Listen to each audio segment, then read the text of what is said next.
Boa tarde, boas-vindas a todo mundo. Sou o Guilherme Freitas, um dos editores da Serrote. A gente fica muito feliz com a presença de vocês aqui nessa segunda mesa do Festival Serrote. A gente vai receber a Juliana Borges, a Tricila Oliveira e o Mário Augusto Medeiros da Silva. A gente vai dar alguns avisos rápidos aqui para vocês. Essa mesa, assim como todas as mesas do festival, vai ficar disponível no canal do IMS no YouTube. A gente tem aqui o apoio das nossas intérpretes de Libras, a Vânia Mantovan e a Meire Cunha. Ao final da conversa, a gente vai ter uma sessão de autógrafos lá no 5º andar. Então, quem quiser continuar o papo com nossos convidados pode seguir para o 5º andar. E a gente está completando 15 anos de Revista Serrote esse ano. E, para comemorar, a gente está fazendo uma promoção. Quem comprar a Serrote 46, que a gente está lançando agora, pode escolher qualquer edição para levar de graça. Então, 2 revistas pelo preço de uma, aproveitem. Vou passar a bola agora para a Juliana Borges, pesquisadora, escritora, amiga da revista, nossa colaboradora de longa data, que vai apresentar para vocês os nossos convidados. Boa tarde. Opa. Boa tarde a todos, todas e todes. É um prazer imenso estar aqui nesse festival que está no meu coração, essa revista. Eu adoro ensaio, então eu já sou fã disparada da Serrote. E é uma alegria muito grande ter podido ter escrito, para essa revista também em outros momentos. E estou muito contente de estar aqui para conversar sobre esse tema, sobre livros, literatura, periferias. Acho muito pertinente uma mesa como essa. Então, a gente vai conversar de coisas sérias, mas com leveza e de fato, muito alegre de estar aqui com você, de estar com a Tricila, de estar com o Mário. Então, vou apresentar. Primeiro, vou fazer uma autodescrição. Eu sou uma mulher negra. Eu uso trança, nunca sei, box braid, não sei se todo mundo sabe como é que chama. Mas é uma trança, meu cabelo é todo trançado. Eu estou com uma túnica branca, uma legging preta, e uso um óculos vermelho para dar um estilo aqui no visual. E vou apresentar, então, os nossos convidados aqui. Qualquer coisa, se sintam à vontade também para complementar as biografias de vocês. Bom, o tema da nossa mesa é as periferias e os livros, e a gente conta aqui com o Mário Augusto Medeiros da Silva, que é professor do Departamento de Sociologia da Unicamp e diretor do arquivo Edgar, agora não sei falar, Lohenroth. Obrigada. É autor de volumes de contos e do livro A Descoberta do Insólito, Literatura Negra e Literatura Periférica no Brasil, de 1960, uma análise, de 1960 a 2020, publicado em edição ampliada pela Edições Sesc em 2023.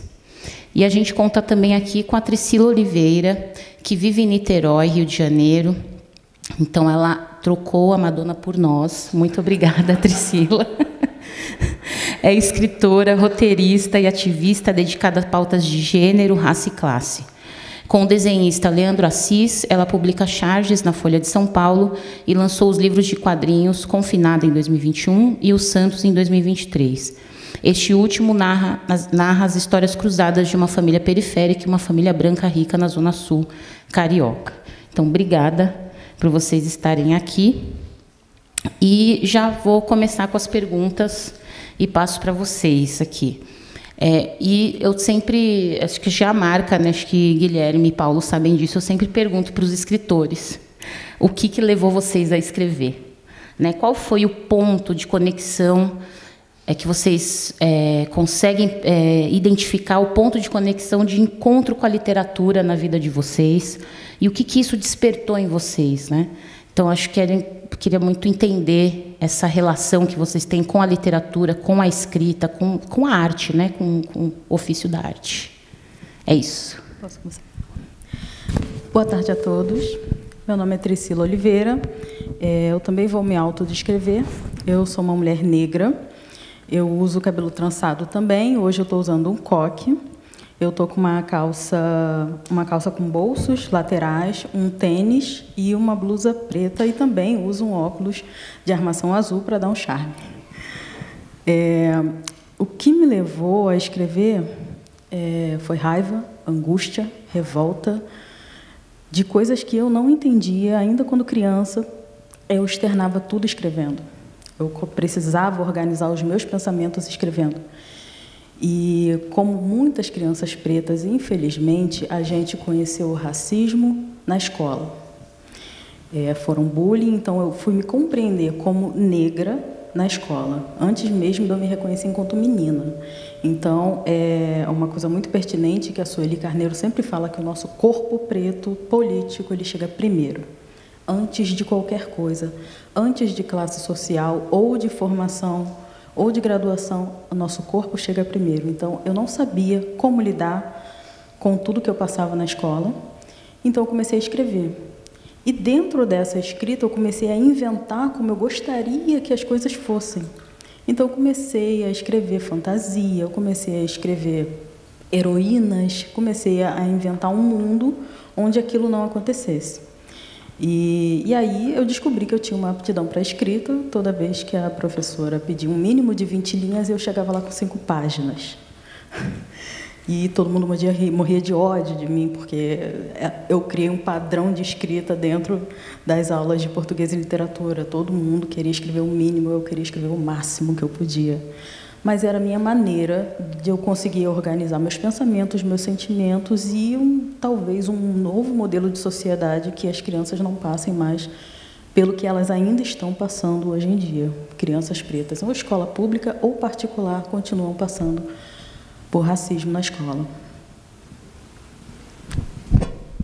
Bom, boa tarde a todo mundo também que está nos assistindo. Vou fazer minha autodescrição. Eu sou um homem negro, com bem menos cabelos do que eu gostaria, de cavanhaque. Estou usando uma sandália marrom, uma calça branca, uma camisa azul e também estou usando um óculos de armação redonda, porque é para dar um charme, continuando com vocês. O meu encontro com literatura se dá através da felicidade de estar numa família de leitores, basicamente, né? Então, os meus pais, eu sou caçula, então só 2 irmãos, e os meus pais, meu irmão mais velho, eles eram basicamente leitores, eu os via com livros o tempo todo. Aqui, na periferia de São Paulo, na zona leste de São Paulo, onde eu nasci, eles eram assinantes de um negócio, talvez algumas pessoas aqui conheçam, que era o Círculo do Livro. Então, todo mês chegava um senhor com uma revista para que eles escolhessem os livros e tal. A partir de uma certa idade eu também tinha direito a escolher um livro, mas a função do caçula era receber o vendedor no portão, pegar a revista, eu os via circulando, devolvia para o cara e, enfim, depois de um mês, magicamente, aparecia um livro em casa. E isso com acesso a coisas variadas, histórias em quadrinhos por conta do meu irmão mais velho, e, enfim, a literatura dele. Então, estar numa família de leitores foi algo que facilitou bastante para mim o acesso ao interesse literário, à literatura. E a partir de um certo momento da minha vida, sei lá, uns 11, 12 anos, eu não consigo me imaginar mais sem ler. E um pouco nessa direção do que Priscila falava, quer dizer, lendo algumas histórias, tendo vontade de reescrever histórias. Eu não gostei desse final, não gostei desse desenvolvimento, eu quero reescrever, quero fazer. Então foi um pouco isso, quer dizer, e depois a literatura passou a organizar para mim uma experiência de mundo, né? Até mesmo na abertura do Descoberta do Insólito, eu leio o que eu escrevi já como, enfim, quando estava fazendo doutorado, depois como professor para essa segunda edição, me faz pensar no adolescente que eu fui, que é isso, a literatura é a forma mais barata de viajar, né? De fato, de romper limites de tempo e espaço, de reescrever experiências, de plasmar outras experiências, inclusive numa luta antirracista, né? E de superar questões que, por vezes, fisicamente, enfim, dentro do nosso contexto, pelo menos é o que eu acredito, não dá para fazer, mas a literatura permite, a fabulação permite. É isso. E essa pergunta agora que eu pensei é para os dois ainda. Depois eu quero fazer perguntas sobre as obras de vocês. Mas pode um periférico escrever?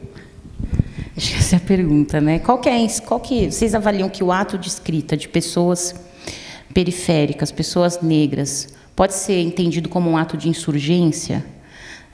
Mesmo a gente pensando num país em que a gente tem grandes escritores negros como Machado de Assis, Carolina Maria de Jesus, Mário de Andrade, mas que por muito tempo tiveram a sua identidade racial apagada pela crítica literária, né? E isso, como consequência, teve também um apagamento de uma crítica racial que está presente nas obras desses autores, principalmente quando a gente pensa o Machado, né? Então, eu queria que vocês falassem um pouco sobre isso. Assim, acho que vocês são provas de que nós aqui somos provas de que nós podemos escrever. Mas eu queria que vocês falassem um pouco sobre como que vocês compreendem a escrita na periferia, principalmente porque a gente vem de tradições que têm a oralidade muito forte, muito presente, né? Então, vocês acham que seria um ato de insurgência a gente se colocar como escritores, a gente teimar em tentar imprimir a nossa experiência no mundo através da escrita? Eu não acho, não, tenho certeza. Eu estava num parque agora há pouco com a minha amiga e tinha uma arte na lateral de um prédio. Aquilo é um ato de resistência, de insurgência, de insubmissão. Porque o artista, ele pode ser um periférico, um favelado, uma pessoa que está lá na Brasilândia ou Paraisópolis. E a gente tem potência, a gente tem talento, a gente colore. E a gente está aí, e a arte brasileira, a identidade do artista brasileiro é um enfrentamento. A arte é de resistência. Então, eu sou a prova viva aqui que eu não tenho graduação. Eu comecei a trabalhar ainda criança, porque eu precisava ajudar minha mãe solo, que era faxineira. E eu não tive a oportunidade de estudar, sistematicamente estudar, ir para a faculdade, porque os cursos não tinham meio período. Então, eu precisava muito mais trabalhar do que ter uma formação. Mas eu não parei de estudar, ainda assim, eu continuei estudando de forma autodidata tudo que eu pude estudar.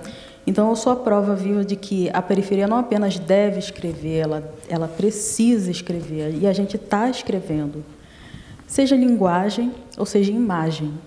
Que tem muita gente produzindo muita coisa nas periferias, colorindo a periferia, mostrando que a gente sempre foi potência.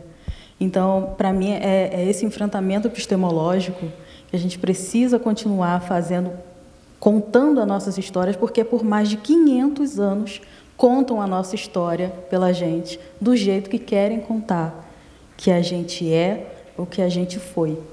Então, a gente precisa falar e contar as nossas histórias com o nosso ponto de vista.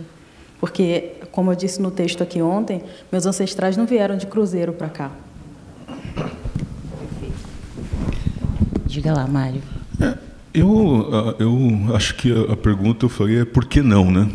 Por que não pode um periférico escrever, um negro escrever, enfim.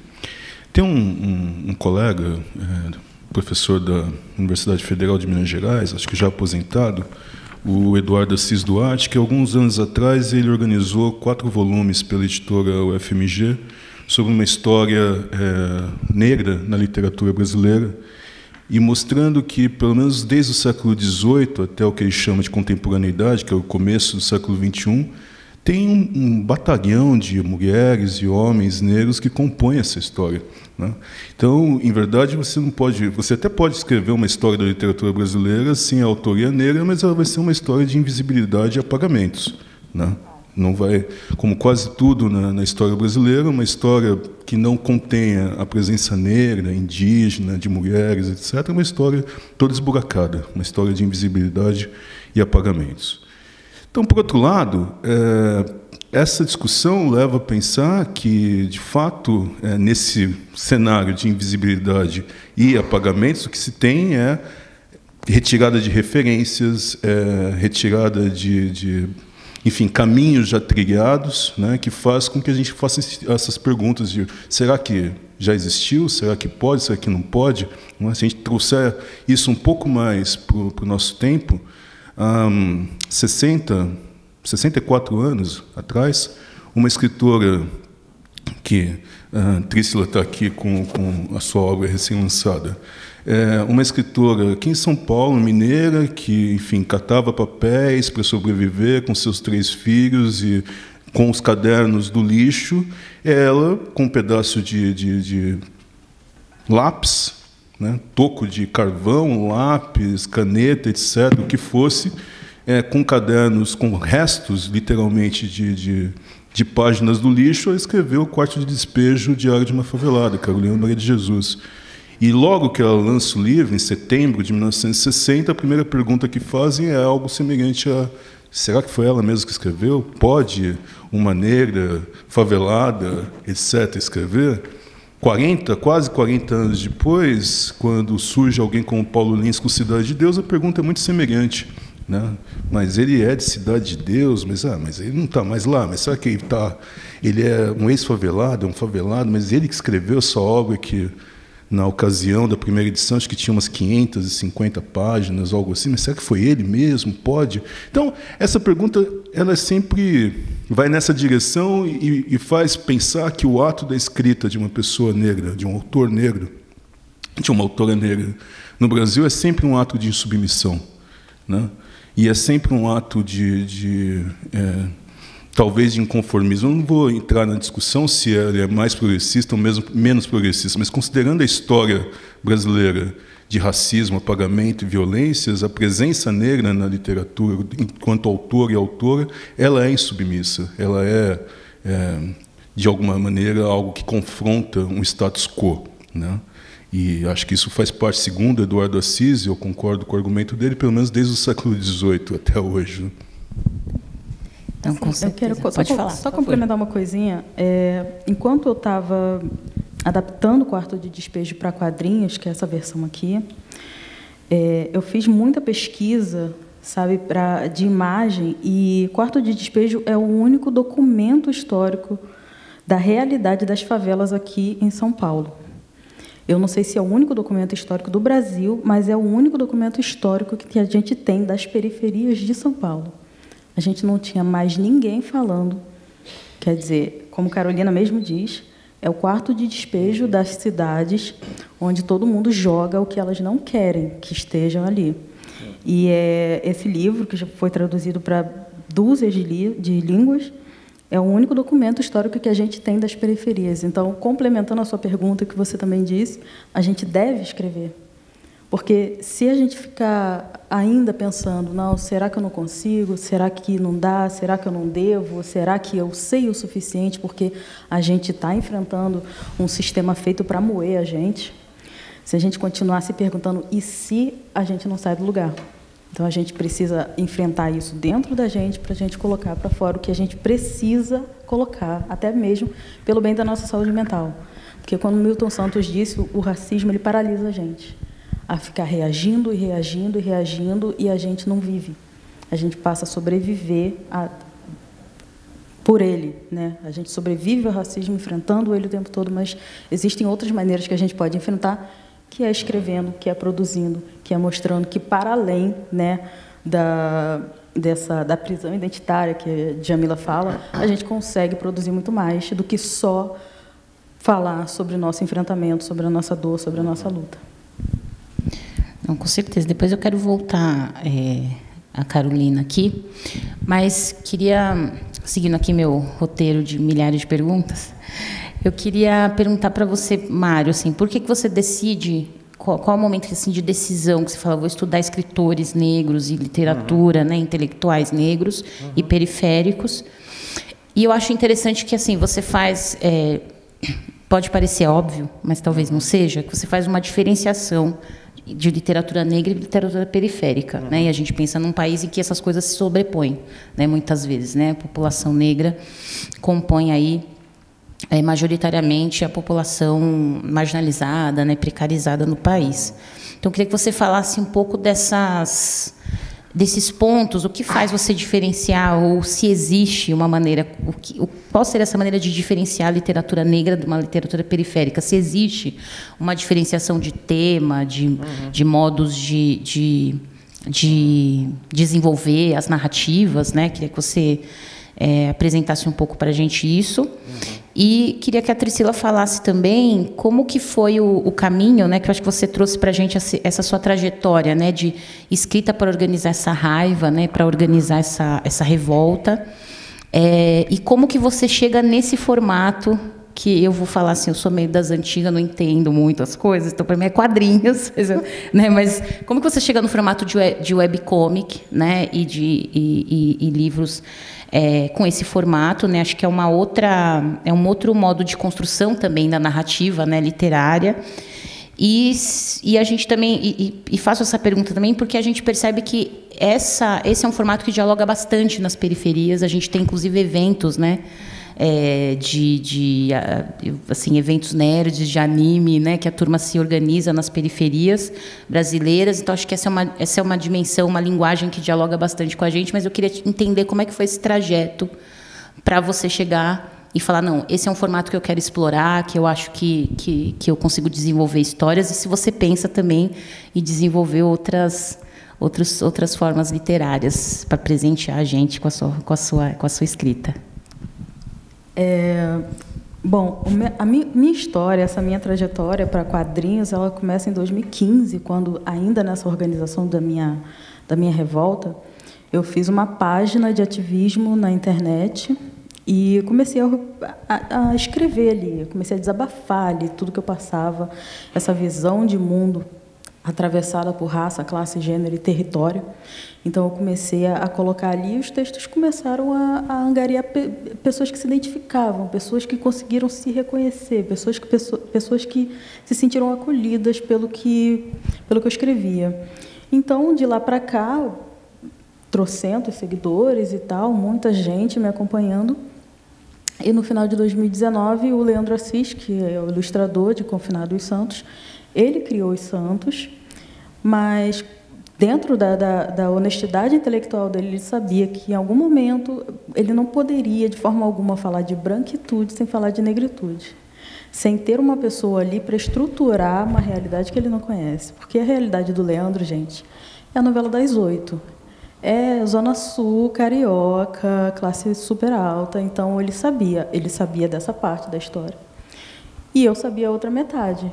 Então, ele começou a procurar nos comentários das tirinhas uma pessoa que tivesse toda essa vivência, todo esse conhecimento, não apenas vivência, mas muitos anos de estudo. Então, eu entrei com o outro lado da história. O mesmo paralelo que vocês veem em Os Santos e Confinada existe entre eu e o Leandro. Ele estrutura lá a classe média alta, tudo aquilo que eu não conheço, e eu faço o outro lado da história. Então, eu caí de paraquedas no mundo dos quadrinhos, mas eu acredito que, como a maioria dos jovens adultos e adultos, e mais adultos como nós, foram alfabetizados pela Turma da Mônica. Então, a gente leu muito a Turma da Mônica, muita gente teve acesso a anime, história de super-heróis e tal, mas, assim, meu primeiro contato com o quadrinho foi Turma da Mônica. E aí eu caí de paraquedas no mundo dos quadrinhos e também no mundo do roteiro, que sempre foi meu sonho de criança, contar essas histórias e tal, contar outras histórias, não apenas histórias de luta, de periferia, mas também outras histórias protagonizadas por pessoas negras, porque a gente vive para além da sobrevivência, para além da resistência. Então, essa é a minha trajetória até o momento, até a adaptação, com a honra que eu tive de adaptar Quarto de Despejo, que é uma realidade muito parecida com a minha. O que Carolina passou com os filhos dela nos anos 50 foi muito parecido com o que a minha mãe passou comigo e meu irmão nos anos 90, na periferia de Niterói, no Rio de Janeiro. Bom, a primeira pergunta sobre por que estudar literatura, né? E a literatura de autoria negra. Eu acho que tem a ver com a minha formação na Unicamp. Eu tive a felicidade de ser aluno do Ottaviani, o sociólogo Ottaviani. E o Yanni tinha um apreço enorme pela literatura como uma forma de compreensão da sociedade, né, do social. Então, as aulas dele sobre pensamento social brasileiro, pensamento social latino-americano, teoria sociológica, etc., não havia uma aula na graduação ou na pós que não houvesse a presença de escritores de romance, conto, poesia, etc., não para fazer uma coisa de espelhamento ou de uma análise automática sobre como que aqueles escritores, de alguma forma, explicariam a sociedade, não era isso. Mas de tentar compreender a literatura como uma forma de compreensão da vida social. Então, e também aliás, existe uma longa tradição de sociólogos que se interessam por literatura. Alguns até escrevem literatura, né? Né, enfim, Cândido, Schwarz, por aí vai. Você escreve literatura, né? Pois bem. Mas tem outros melhores, bem melhores que eu, que fazem isso. Mas, então, o ato de pesquisa foi um pouco por aí. Eu não comecei estudando literatura negra ou literatura periférica. Meus trabalhos iniciais foram sobre ditadura e repressão na ditadura civil-militar aqui no Brasil. O meu primeiro livro é sobre os escritores da guerrilha urbana, quer dizer, os escritores que tinham ex-guerrilheiros, exilados, etc., como Renato Tapajós, Fernando Gabeira, Alfredo Sirquis e outros, que passaram a escrever memórias, ficção política, enfim, os termos de época, sobre o que foi a experiência ditatorial. Agora, então, a chegada à literatura negra se deveu a dois fatores, eu acho. Primeiro foi o impacto, quando eu vi o filme antes de ler o romance, que foi o Cidade de Deus. E aí, isso, quando saiu o filme, então, bastante tempo atrás. E ler o romance foi uma coisa que me chamou muita atenção. Eu já estava querendo mudar de tema também. Mais ou menos nessa época também tinha sido lançado o Capão Pecado, do Ferrez, né? E era muito interessante ver, para além da qualidade literária do romance do Ferrez, ver nos veículos de debate, enfim, de literatura, em jornais, etc., as discussões que estavam sendo feitas naquele momento. Sempre uma dúvida pairando sobre o que era aquilo que aquelas pessoas tinham escrito, se elas poderiam ter escrito aquilo. Voltando para a minha primeira resposta, lembra quando eu falei sobre o Círculo do Livro? Um dos livros que eu me lembro que tinha na nossa casa aqui em São Paulo, que os meus pais tinham comprado, era justamente uma edição de Corte de Despejo publicada pelo Círculo do Livro. Eu já tinha lido aquilo com 15 anos, 14, 15 anos. E meus pais conheciam a história da Carolina, e também me contavam que quando ela foi publicada também teve uma série de dúvidas. Eu linkei uma coisa com a outra, quer dizer, tem um arco aí de 40 anos de suspeição sobre uma escrita negra. Por quê? Né? O que é uma literatura negra, que algumas das pessoas defendem? Um coletivo de escritores negros e negras aqui de São Paulo, que, aliás, esse ano, há 3 semanas, comemorou os 45 anos da sua existência, lançando o volume 45, Cadernos Negros, defendem uma ideia de literatura negra. Aí eu já vou para a sua segunda pergunta. O que é literatura negra? Quem pode escrever literatura negra? Qual é o projeto ético, político, o projeto estético que está por trás disso? E isso me chamava atenção, e me chamava atenção que, mais ou menos, quando o Ferrez lança Capão Pecado, pouco de tempo depois ele entra numa publicação chamada Caros Amigos, ele lança 3 volumes, 3 separatas, Caros Amigos, Literatura Marginal, como um manifesto da literatura marginal. Naquele manifesto, o que o Ferrez e outros que estão ali publicando chamava atenção, parecia, para mim, algo muito semelhante ao Cadernos Negros número 1, de 1978. Quer dizer, quem pode escrever? Quem é o autor ou autora periférico, marginal? Não existe um consenso, muitas vezes, sobre o nome. Literatura negra, literatura afrodescendente, literatura preta, de um lado, sei lá, literatura marginal, marginal periférica, literatura divergente, quer dizer, cada nome ela tem um projeto por trás.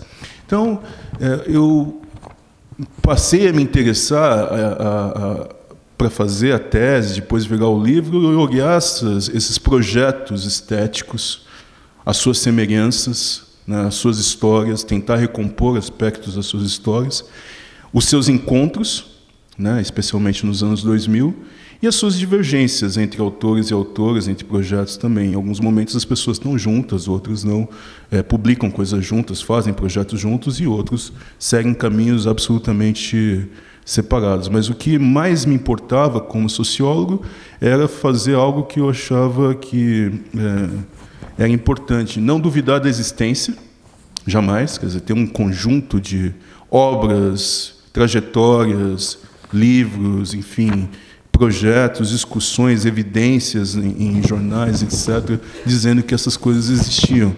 A literatura negra, a literatura periférica, marginal periférica. E mergulhar no texto, né, que é o que todo escritor quer, que você seja lido, discutido, debatido, com as ferramentas que eu tinha, que vinham da sociologia e da crítica literária, né? E observar isso enquanto formas, como dizia o professor Ottaviani, de fato, de compreensão, uma possibilidade de compreensão do mundo social, uma possibilidade de compreensão dos contextos em que aquelas obras estavam inseridas. Perfeito. Obrigada, gente. Eu vou falar um pouquinho do Confinada. Queria que você falasse um pouquinho desse livro, porque eu acho que ele... Sempre quando a gente vai ver assim descrições do livro, né, assim, um livro que foi escrito no contexto do confinamento da Covid-19, né, tem esse pano de fundo na história também, e eu percebo que tinha ali também uma intenção de discutir também um outro tipo de confinamento também, né, um confinamento às condições de relações de trabalho doméstico no Brasil, e eu fico pensando se também não tinha um confinamento que eu até escrevi aqui como consciência, mas não sei isso, mas talvez seja isso, consciência da nossa condição de precariedade, porque a gente percebe que a personagem da Ju, ela vai crescendo na história, né? Ela vai parece mesmo uma descoberta de consciência daquelas relações e daquela precarização. E aí eu trouxe essa pergunta assim, que eu falei assim, será que é uma brisa minha aqui de leitora sobre isso, porque me parecia parecia que fazia parte do projeto, né? Então queria que você falasse um pouco de como foi pensar esse cruzar dessa relação de um momento em que a gente vivia mesmo o confinamento físico, de não poder sair de casa, não de poder abraçar as pessoas, e relacionar com esse confinamento também sobre as relações de trabalho e sobre também o lugar da Ju no mundo, né? O lugar que ela se coloca no mundo e inclusive que a possibilita, ao se desconfinar na consciência, projetar também outros sonhos, né? Projetar outros lugares. Então, queria que você falasse um pouquinho dessa questão. E aí já faço o gancho para a pergunta do Mário, que é sobre o livro dele, A Descoberta do Insólito, que eu queria que você falasse um pouco por que insólito, né? Como é que foi essa descoberta do insólito, e por que você pensou nessa atualização do livro, né? Porque você, primeiro, o livro vai até 2000, né? E depois a gente tem essa atualização agora, dessa nova edição, em que você inclui capítulos muito importantes no livro, mas queria que você falasse e trocasse aqui com a gente sobre isso. Quer começar? Pode. Para quem não conhece, Confinada foi uma obra que surgiu de um spin-off dos Santos. Eu e o Leandro, a gente estava produzindo Os Santos, que é uma história paralela. Afinal, na verdade, era uma história original. E quando estourou a pandemia, em março de 2020, a gente deu uma pausa na história e a gente não sabia o que fazer. A gente ficava todo dia no WhatsApp pensando o que é que a gente vai fazer agora. E foi aí que, observando, rolando o feed do Instagram, vendo ali as pessoas completamente sem noção, fazendo festa em meio de pandemia, chamando de gripezinha e minimizando toda aquela situação que ninguém sabia como ia se desenrolar, a gente teve a ideia de confinar uma influenciadora herdeira, multimilionária, com a sua empregada doméstica numa cobertura na Zona Sul do Rio de Janeiro. Então, a partir daí, a gente vê o desenrolar de várias camadas de relação de trabalho, de classe, de raça, de território, porque a Ju, ela mora muito distante, para ela é mais prático dormir no trabalho. E aí a gente viu que ela precisava daquele trabalho, a necessidade, primeiramente, dela ficar ali, dela permanecer confinada com ela ali, mas também existia esse confinamento dela guiada pela necessidade primária de sobreviver, continuar dentro daquela situação, dentro daquela dinâmica.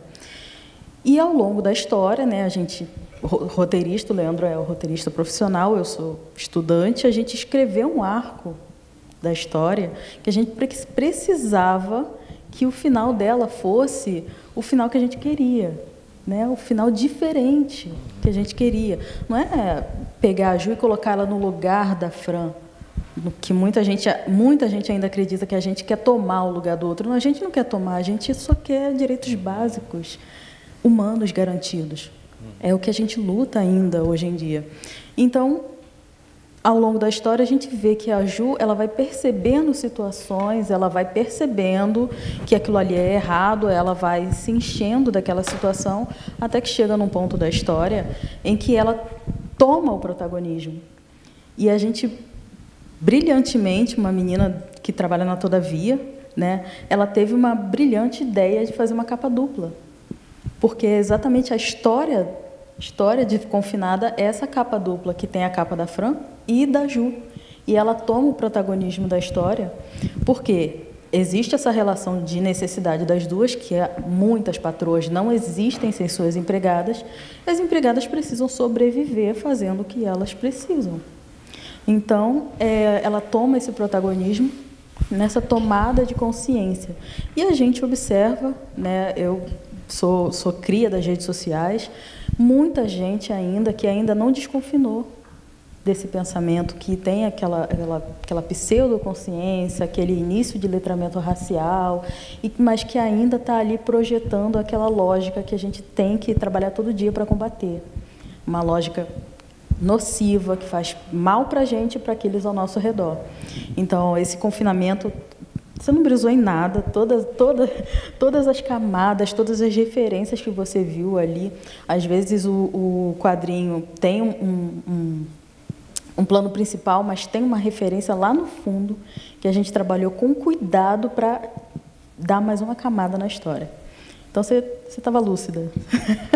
Você viu exatamente o que a gente queria ver, que a Ju, ela realmente toma essa consciência, ela vê que aquilo ali é errado e chega num ponto que ela, não, chega, sabe? Ela precisa comandar a vida dela, ela precisa escrever a história dela, ela não pode mais ser guiada apenas pela necessidade de sobreviver. Bom, o Descoberta do Insólito, então, o livro que foi publicado ano passado em segunda edição pela Edições Sesc, e a primeira edição saiu pela Aeroplano, que era a editora da Heloísa Teixeira, né? Heloísa Buarque de Holanda. O título, ele é a tese, a ironia e também uma homenagem, né? A homenagem é a um escritor chamado Oswaldo de Camargo, que tem um livro de novela chamado A Descoberta do Frio, né? E eu brinco com o seu Oswaldo que ladrão que rouba ladrão tem, né, 100 anos de perdão, já que ele tinha furtado o título do Carro do Êxito do Mário de Andrade. Eu acho que eu vou roubar o seu título, porque eu gostava muito da Descoberta do Frio, e o que estava ali narrado, né, um livro que foi reeditado agora há uns 2 anos, se eu não estiver enganado, pela companhia. Então, essa é a homenagem. A ironia diz respeito ao fato de que, quando essa tese começou a ser feita, isso já faz, daqui a pouco, quase 20 anos, o cenário é bem diferente de hoje, eu acredito, sobre a discussão a respeito de literatura negra ou a presença negra contemporânea de autores e autoras negros. Primeiro, as referências que a tese, a primeira edição do livro tinham, boa parte tinha uma grande dificuldade de encontrar informações e fortuna crítica mesmo a respeito de vários dos autores que eu estudo aqui. Eu estou falando de Carolina Maria de Jesus, há 20 anos atrás, por exemplo, né? Ou os Cadernos Negros, ou mesmo aquele movimento emergente que era de literatura marginal, literatura periférica, né? Ou de outros escritores e escritoras que hoje a gente sabe um pouco mais, tanto pela internet, ou porque começa a aparecer um debate maior, especialmente na crítica literária ou nos meios de discussão literária, gente como Ruth Guimarães, né? Por exemplo, o próprio Oswaldo e tal. Então, as pessoas me falam, você está descobrindo esses escritores, ou você está descobrindo essa coisa de literatura negra, isso não existe. Eu falei, bom, eu não sou descobridor de nada, vocês que raramente olharam para valer essas histórias, né? E a tese sobre a ideia do insólito é debater por que essa presença literária negra, ou essa presença negra na literatura, essa presença do marginal, e o marginal aqui diz respeito à condição geográfica, ao sentimento afetivo, não estou falando de nenhuma condição com relação ao crime, não é disso que se trata, mas o morador de periferias urbanas que se entende como estando à margem do centro, que era o debate décadas atrás. Por que isso é tão estranho, né? Insólito, estranho, incomum, infrequente, né? E tal. Então, por isso do título. Ou era, na verdade, tão insólito, tão incomum, tão infrequente.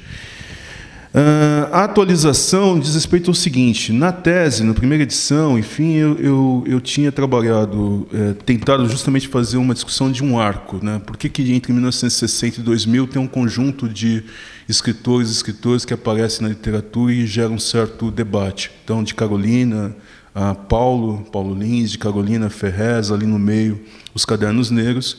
E essa discussão levou a amplitude de olhar também para o passado e ver como que há uma longa discussão de projetos que envolvem uma autoria negra, que passa pelo mundo do ativismo político, que passa pelo mundo da imprensa negra, de organizações como Teatro Experimental do Negro, de São Paulo, do Rio, enfim. Ou seja, como que a literatura, essa literatura de debate sobre literatura negra, né, cujo termo, pelo menos em São Paulo, é mencionado pelo menos desde 1927, né, um poeta como Lino Guedes, publicando nos jornais aqui de São Paulo seus trabalhos, que era amigo do Mário de Andrade, as críticas que saem falam, é um poeta da raça negra, é um poeta de literatura negra, é o nosso René Marin, que é o cara que tinha ganho o prêmio Goncourt em Paris no começo do século.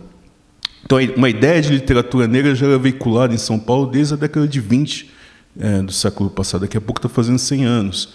E os escritores da metade do século XX, da geração do Oswaldo, então, dos anos 50 e 60, retomam e defendem uma ideia do que é literatura negra e vão levando isso adiante até a geração dos cadernos e levam isso adiante até os dias de hoje. E encontra o debate da literatura marginal em seus projetos. Então, eu tinha estudado a produção literária, os criadores e criadoras. Eu tinha estudado algo a respeito do debate crítico em torno dessa produção, né?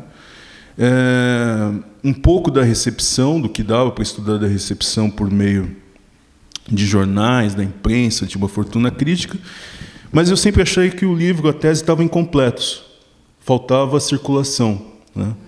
E eu estava preocupado, enfim, não entrou na primeira edição, não entrou na tese, mas eu tinha feito muitas entrevistas, para além com os escritores e com editores, etc., mas eu também tinha feito entrevistas com livreiros, com editores negros, com livreiros e livreiras, aliás, majoritariamente livreiras negras, né, que fazem parte dessas histórias, né, de fazer com que essas obras, que muitas vezes eram autoeditadas, publicadas em gráfica, por meio de ativismo, raramente por uma editora comercial, que essas histórias circulassem e chegassem ao seu público ideal. Quer dizer, o escritor negro quer que o seu povo negro leia, o escritor periférico, enfim. Então, quando eu propus o projeto para Edições Sesc, eles me pediram uma atualização, e a atualização foi justamente um capítulo novo sobre uma história de livrarias negras, uma história de editoras negras. Embora eu tivesse também entrevistado livreiros e editores periféricos, quando eu estava trabalhando para atualização, a Câmara Periférica do Livro, um trabalho junto com a Ação Educativa aqui em São Paulo, fez dois livrinhos bem bacanas, sobre uma história de editoras e selos editoriais negros em São Paulo. Enfim, eu achei que isso era mais que suficiente para citar, etc., também para outros pesquisadores aparecerem em campo. Então, a chegada até 2020 se dá justamente por uma atualização daquilo que eu sentia falta em relação à tese e à primeira edição, que era uma história da circulação dessas obras, né? E aí, aparecendo coisas que eu achei sensacionais. A história da Naira Araújo, a ex-empregada doméstica que se torna livreira, a primeira livraria negra de São Paulo, ainda nos anos 70, final dos anos 60, anos 70, né? Chegando até projetos mais contemporâneos e até hoje, né, 2020, a livraria Africanidades, da Cat Valência, ou todo um cenário de livrarias negras especializadas em literatura e autoria negra hoje. E agora eu queria falar um pouquinho voltando a falar sobre escritores negros, né? Vocês avaliam que exista uma tarefa que deva ser cumprida por escritores negros? Eu falo isso pensando tanto no ensaio da Djaimília Pereira de Almeida, que acho que ano passado, né, esteve aqui no festival falando sobre justamente o papel ou as limitações que tentam impor a ela como uma escritora no mundo, e uma escritora afrodiaspórica, né? E também dialogando, não sei se todo mundo aqui assistiu, Ficção Americana, né? Esse filmaço, quem não assistiu ainda, recomendo. E tem uma discussão interessante no filme, né? E que eu acho que dialoga com a discussão que a Djaimília faz sobre uma limitação, uma apropriação que o mercado editorial faz de pessoas negras, e aí poderíamos pensar nas periféricas também. Eu não quero dar spoiler aqui sobre o livro. Então, eu queria que vocês falassem um pouco se vocês têm, inclusive, no livro um embate, né, de duas posições, né, que a gente poderia considerar de duas posições entre dois escritores negros ali, né, um que se incomoda com essa limitação e outro, no caso é outra, né, que entende essa limitação, mas, ao mesmo tempo, decide explorar isso. Mas eu queria que vocês, a partir desse contexto que é colocado, e que eu entendo que exista, de fato, essa limitação também à nossa produção, e como a gente pode superar isso, pensar nessa tarefa, nesse desafio, que eu coloco como uma tarefa histórica, talvez, né? A gente ainda... Acho que a conclusão do ensaio da Djaimília é muito nesse sentido, né? Ela problematiza essa limitação, mas ela se posiciona entre pessoas afrodiaspóricas que ainda têm que lidar com o racismo e que, portanto, se reafirma como uma escritora negra e que vai cumprir essa tarefa histórica passada pelos ancestrais, né? Então, eu queria que vocês... queria ver a perspectiva de vocês sobre isso, né? Se existe essa tarefa, eu imagino que vocês acham que sim, mas e como essa tarefa pode ser melhor desenvolvida, superando essas limitações muitas vezes impostas por um mercado editorial que a gente não tem poder, né, sobre ele. A gente tem sido mais publicado, mas eu acho que tem desafios para a gente pensar o sistema literário e o mercado editorial como um todo, né? Não sei se ficou confuso. Não, né? Tá. Não. Eu acho que a gente consegue trabalhar nas duas frentes, sabe? Lidando com as limitações, mas também plenamente consciente dessas limitações. Por exemplo, a sua contribuição para o selo Feminismos Plurais é exatamente isso que a Djamila fez. Se existe essa limitação, então eu vou falar de tudo sobre isso. E tem a coleção inteira de Feminismos Plurais, com várias questões que a gente precisa debater, porque o racismo ele não é um bolo, ele é uma padaria. É apropriação, é racismo recreativo, discurso de ódio nas redes, que eu estou lendo agora, discurso de ódio nas redes, encarceramento em massa, o que é empoderamento, lugar de fala, interseccionalidade de Carla. Então, é tudo isso que a gente precisa lidar, porque o racismo no Brasil ele é extremamente sofisticado. Ele sofisticou muito ao longo dos anos. Então, quando você vai falar de uma coisa, você vai esbarrar em várias outras. Então, existe essa limitação, que a gente precisa estar consciente dessa limitação, mas a gente também pode lidar com essa limitação. E aí, enquanto o Mário estava falando, eu estava pensando numa pergunta para ele. Porque, assim, de tudo que eu estudei até hoje, o momento presente que a gente está vivendo, eu acho um momento muito único na história da literatura no Brasil, que a gente tem hoje, não sei se você vai continuar atualizando para um segundo, terceiro capítulo, porque são muitos autores negros. Eu já estive nas 3 últimas bienais, conheci muita gente, eu falei, gente, eu não sei de algum momento na história que a gente teve tanta literatura. E a gente entra nas livrarias, várias livrarias, a Travessa, que é enorme, a Megafauna, e tem uma estante inteira de autores negros da atualidade. Então, isso, para mim, é maravilhoso. É maravilhoso que hoje a gente tenha, e é todo mundo lidando com essa limitação, denunciando essa limitação, mas está ali, está acessível. Se você quiser ler uma ficção, um romance, tem autor preto. Se você quiser ficção científica, se conscientizar, afrofuturismo, tem autor preto falando. Então, é um momento acho muito importante que estejamos lidando com tudo isso, lidando com os desafios e, ao mesmo tempo, transpondo esses desafios, mostrando que, olha só, eu sou preto, mas eu consigo escrever sobre qualquer coisa. Eu posso me especializar no que eu quiser e fazer isso daqui acontecer. Então, não sei se foi bem uma pergunta para você complementar aquela, mas assim, eu acho muito importante que a gente esteja consciente de tudo isso e produzindo para além de tudo isso.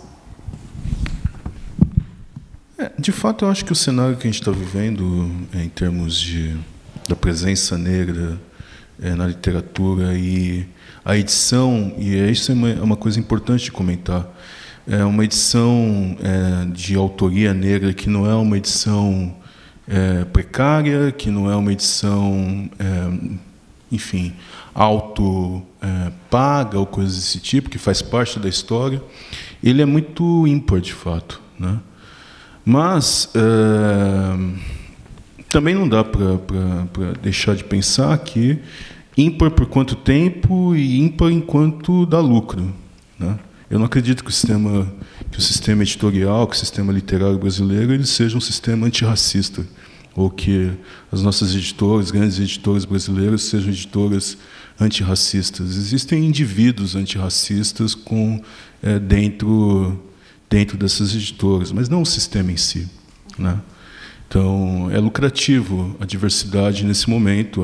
A diversidade tem cor, a diversidade tem gênero, eventualmente tem classe, né?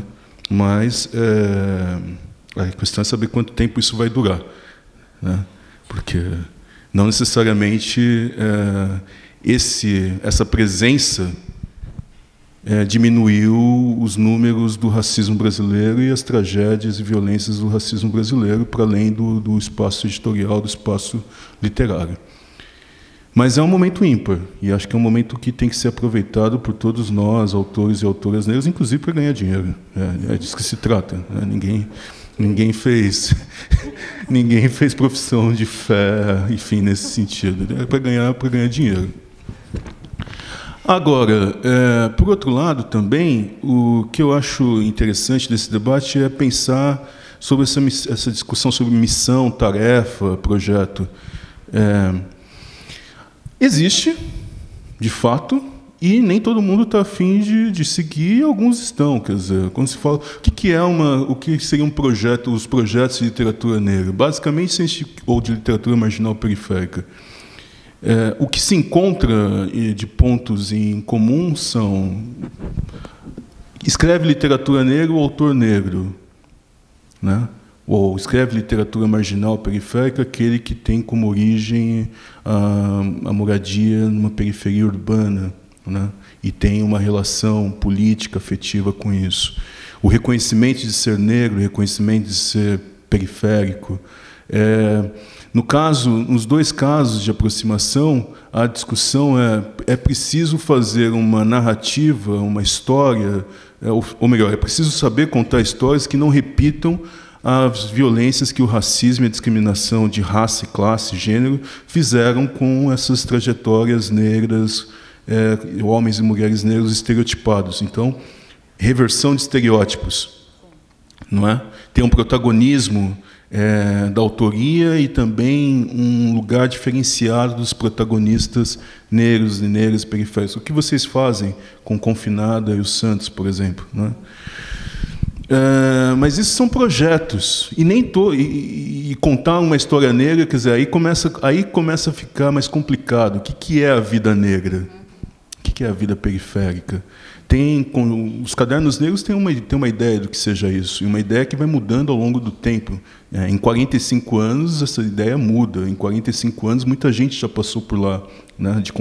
Do Oswaldo, do Cuti, da Esmeralda e do Márcio, que permanecem, a Conceição Evaristo, enfim. Então, o que é contar essa experiência negra, ou o que é contar essa experiência periférica? A gente está falando de um projeto, no caso da literatura marginal, literatura periférica, está comemorando 25 anos já. Então, as coisas vão mudando ao longo do tempo.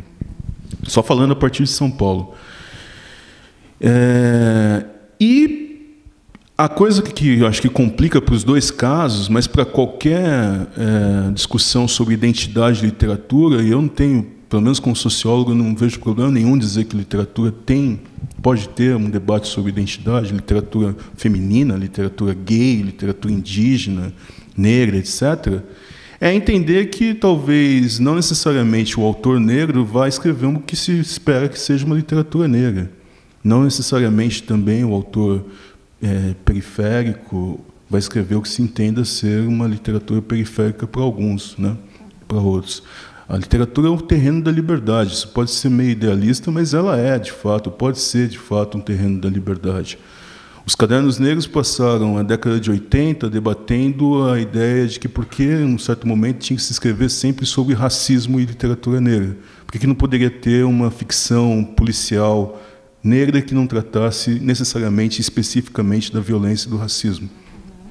Por que não seria possível escrever uma ficção científica de autoria negra e que não tivesse em certas caixinhas que já se esperava, porque essas caixinhas também podem ser armadilhas, né? De recepção, armadilha crítica e tal. E esse é um debate longo, difícil, complicado, mas acho que tem que ser enfrentado por todos nós, né? É possível escrever uma literatura negra que não necessariamente entre nas armadilhas do racismo brasileiro, né? Então, eu vou falar sobre violência, vou falar sobre os dados que estão ali sociológicos nos jornais, vou falar sobre a experiência da mulher negra como, enfim, dificuldade, uma história triste. É possível escrever uma outra história e continuar sendo negro, escrevendo literatura negra? Acho que esse é um debate bom para se fazer, de fato. Não, com certeza. Enquanto você falava, eu lembrava eu sou uma fã desesperada da Shonda Rhimes, né? Que é uma roteirista americana. E a Shonda adora Grey's Anatomy, maratono sempre. Mas E tem essa discussão nos Estados Unidos, né? As pessoas têm muito questionamento aos roteiros da Shonda, porque a Shonda faz questão de colocar protagonistas brancos, protagonistas negros, né? Então, assim, ela não me parece que ela tem muito escuro, para não falar muito claro, mas muito escuro para ela, que ela precisa superar essas limitações. Então, por que não uma roteirista negra escrever a história de uma médica branca, né, vivendo em Seattle, né? Por que ela não pode fazer isso, né? Se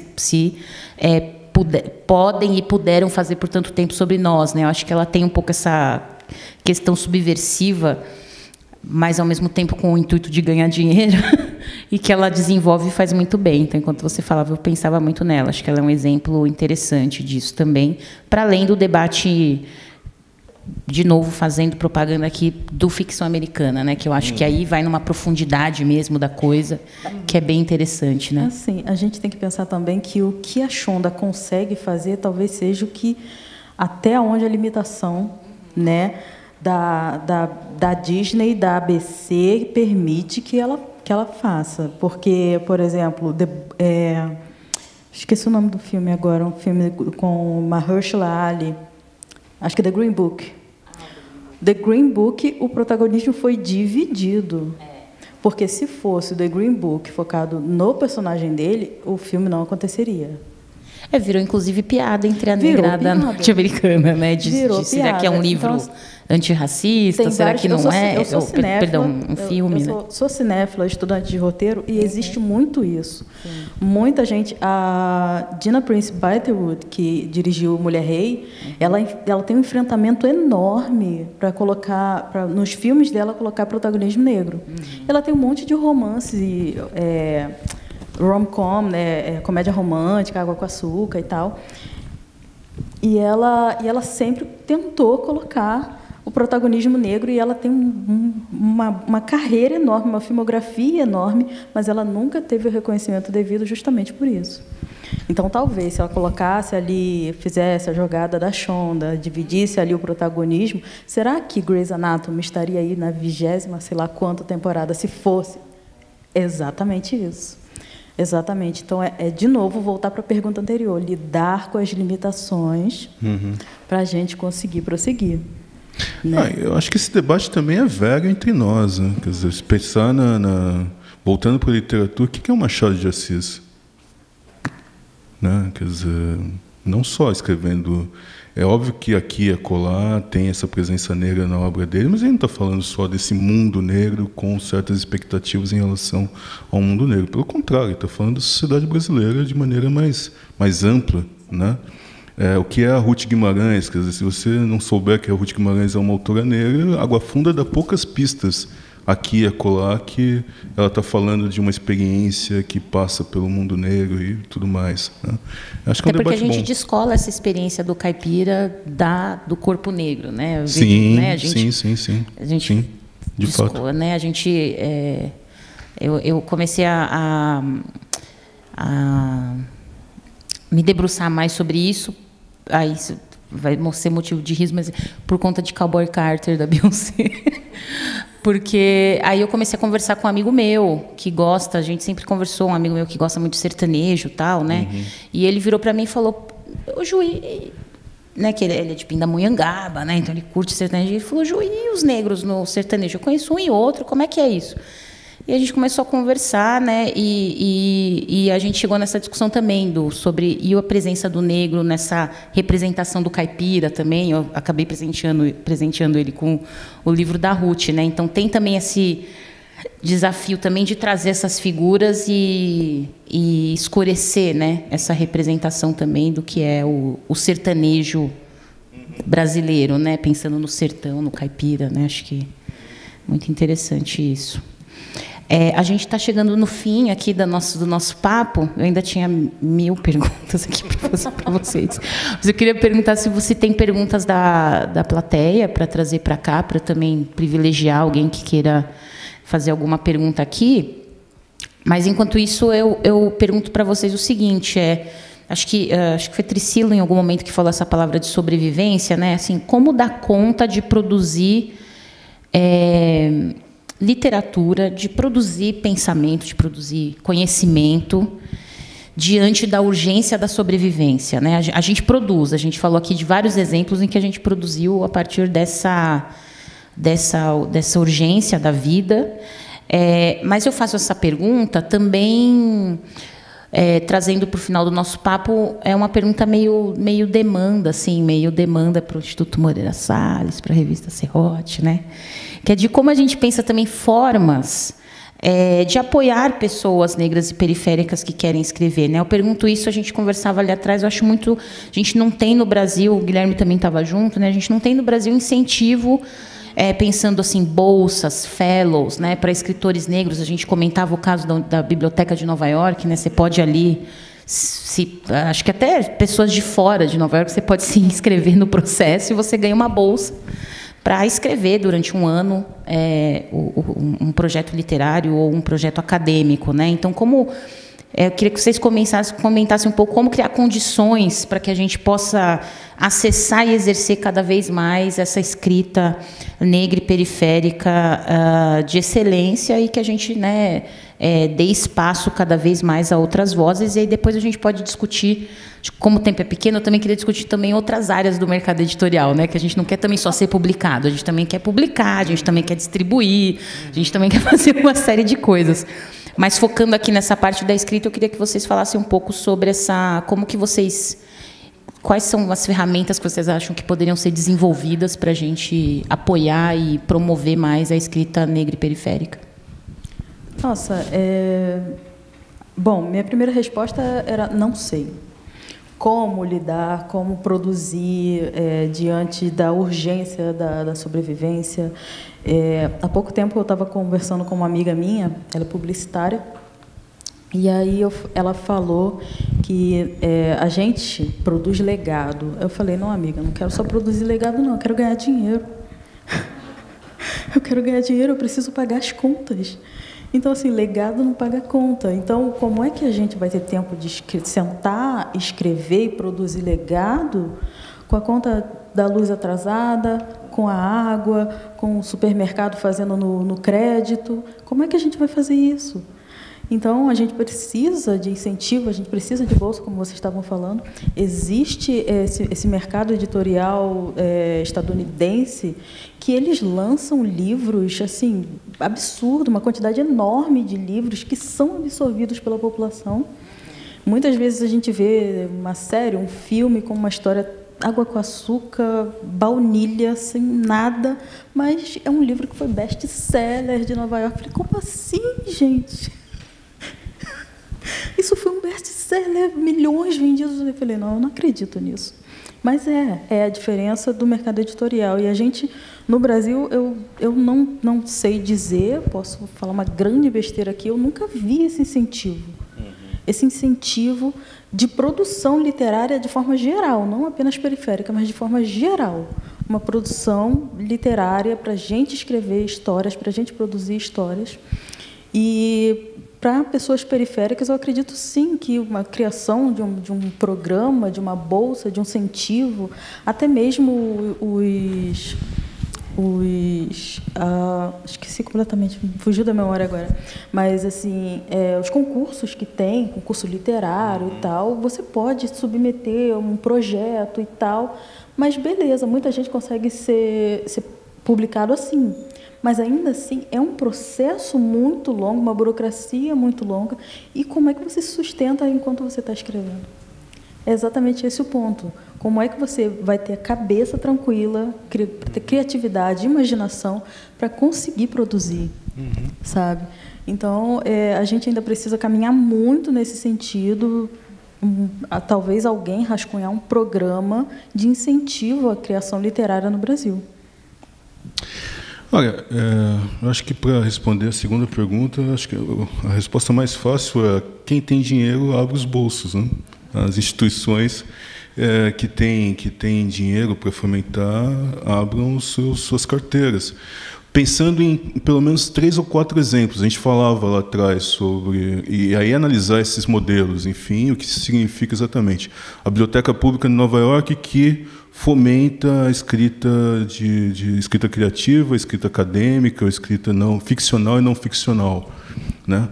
Os colegas argentinos, mesmo com todas as crises que eles enfrentaram nos últimos anos, as últimas décadas, enfim, embora seja um museu, o MALBA, o Museu de Arte Latino-Americana de Buenos Aires, eles têm uma bolsa para, pelo menos, fomentar durante um mês, se eu não estiver enganado, escritores já com obras publicadas, mas passar um mês em Buenos Aires e com uma grana para escrever, né?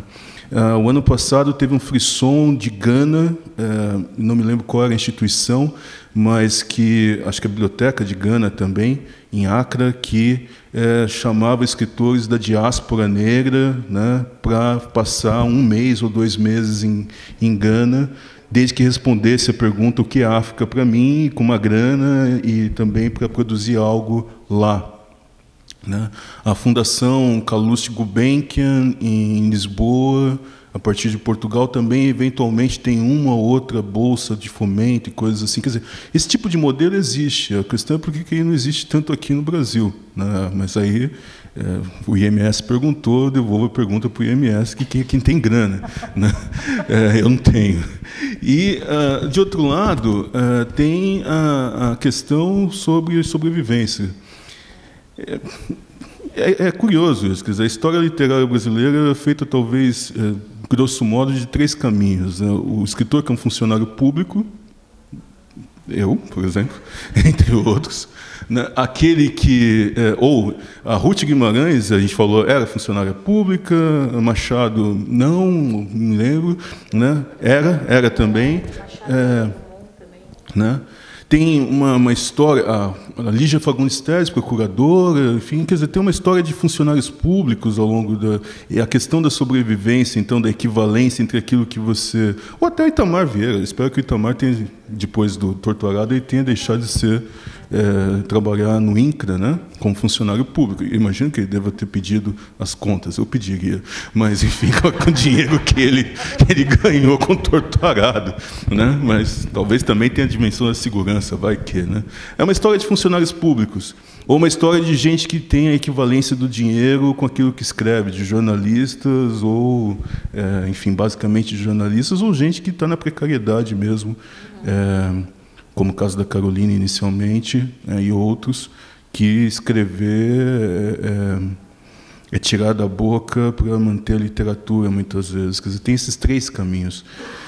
Então, a dimensão da sobrevivência está sempre rondando essa história literária, e no caso negro, no caso dos subalternizados, ela é sempre mais aguda, né? Eventualmente tem uma, entre aspas, sorte da sobrevivência ser garantida pelo funcionalismo público, né?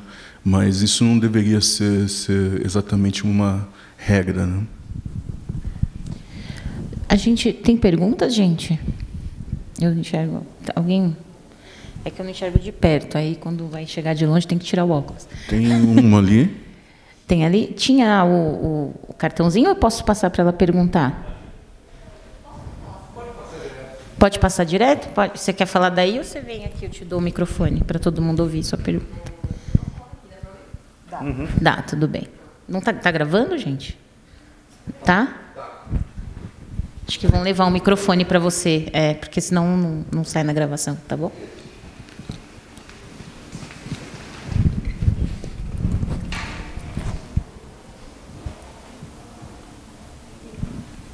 Oi, boa tarde. Eu sou a Alane e eu tenho 2 perguntas, uma para a Priscila e outra para o Mário. Aí eu vou começar pelo Mário primeiro. A gente falou, enfim, vocês falaram em algum momento sobre recepção, né? Recepção crítica. E, enfim, tem toda uma tradição de crítica negra. Tem o Oswaldo de Camargo, tem a Fernanda Miranda, tem Cidinha, enfim, tem o próprio Cuti.